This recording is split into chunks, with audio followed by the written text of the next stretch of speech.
Hi guys, this is my second video on this channel, documenting my mental health story and what's happened in my life, my struggles with mental health, my admissions to hospital and stuff like that. And in this video, I'd like to take you through my first experiences with mental health, when my mental health started declining, and my first admission to hospital. Like I said, like I said in the last video, my first admission to hospital was informal, and it was to Ferndean in Prudhoe, in the northeast of England. So I'd like to take you back to about June time in 2019, and I was living in Sunderland at the time with my foster carer, and I'd been taken into care from home in 2015. And I'd stayed with my foster placement until September last year, 2024. So I was still with her in 2019, and my biological father came up to see us for the first time and brought my little brother up with his girlfriend as well. And that after that happened, that's where I pinpointed my mental health to start declining. I don't know whether it was, but that's the only thing I noticed from about that time where that could have triggered the decline. So they came up to say it's about June time 2019, and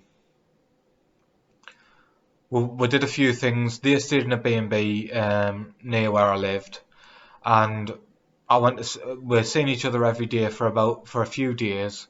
They came to my house. We went to their B&B and to a restaurant, and then we organised a day where we went to the Town Moor, or the Hopkins, what it's called, in Newcastle. I don't know. It's quite a big fair where people come from all over the country. Fairground rides come from all over the country and take part in this show or event. It's a multi-day event, and we planned a day out there, and that was a really good time for us. I really enjoyed it. And I was working on the fair at the time, so I didn't work the Hopkins that year, but I worked it previously. And yeah, but when when I first I first started self harming after that. I don't know exactly when I did, but it was sort of close to that time when I first started self harming, and it was on my thighs, on the top of my legs, because I didn't want anybody to see it. And when people say self-harming is attention seeking or anything like that, it's bullshit. Because 99% of the time, when they start self-harm, they do it somewhere where people can't see it, and they do it and they try to hide it. That was at least what it was like for me. So I tried to conceal it, and I didn't notice it, but I knew something was happening to us, where I just felt myself getting even more sad, even more depressed, and I started self-harming on my arm, on my upper left arm, and it was at that time that I was working on the fair, and I started having suicidal thoughts. I thought I was planning my death really. I didn't have like a clear plan in place, but I was sort of thinking of different ideas. And the moment where it was sort of like I told someone, or I didn't tell someone, but where someone found out, was I was working on the fair, and with my mate Connor.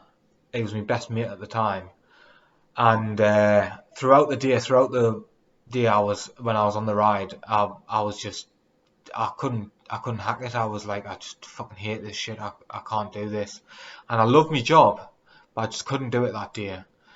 And then we were pulling down on the night, and I took my top off to change from the uniform to my normal clothes, and Connor saw the marks on my arm, and he said, like, he asked us about it, and he said, "What the fuck are you doing?" Basically, like, what's that about? And I just told him what I was feeling and stuff, and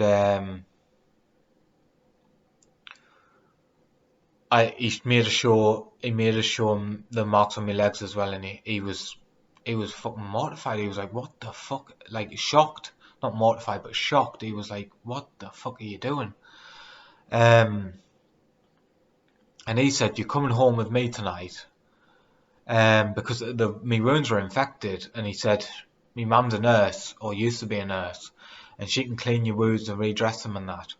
So I went to his that night and showed his mum, and she had the dressing that was on my arm, because I'd put a dressing over it, just like put this bandage over it, and it had stuck to the wound. So she washed it, took the dressing off, and sort of redressed it, and she looked at my legs and said, "They're infected, and you need antibiotics or something like that, else sepsis is going to kick in."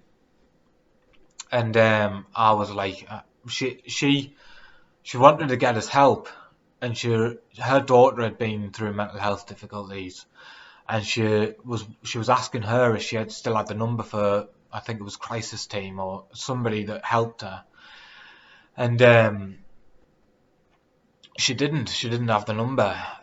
So she rang my foster care off my phone and said, like, basically, something's wrong with Flynn, like, I'm gonna bring him to your, like, home, and he needs help.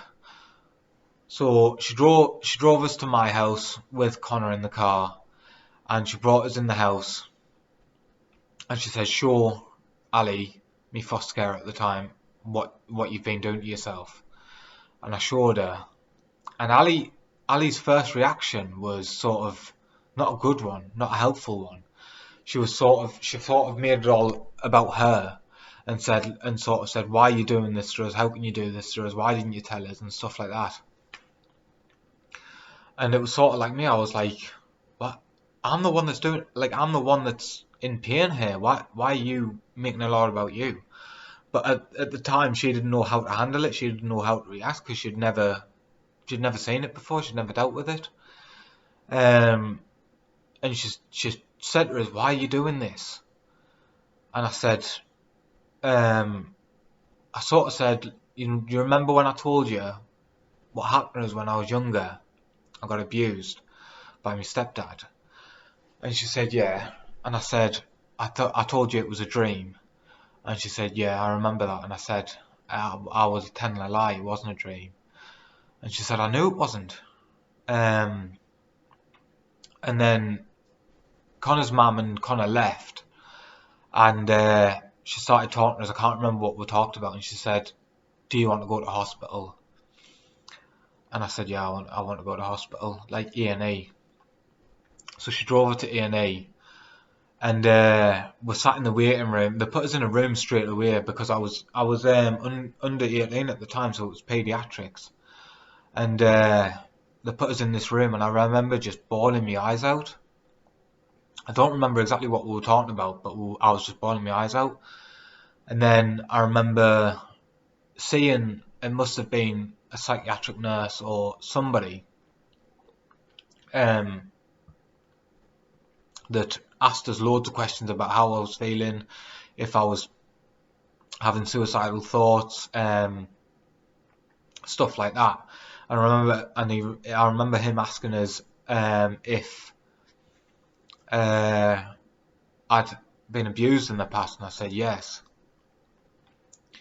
And so I don't remember what happened after that, but I remember being kept in for a few days, and because my wounds were infected, so they were giving us antibiotics and stuff. And then once the infection had cleared, he sort of the hospital organised a mental health assessment. I didn't know that's what it was called at the time. They just said, "We're gonna assess you," and I had that. And in my last video, I said that they wanted us to go to hospital.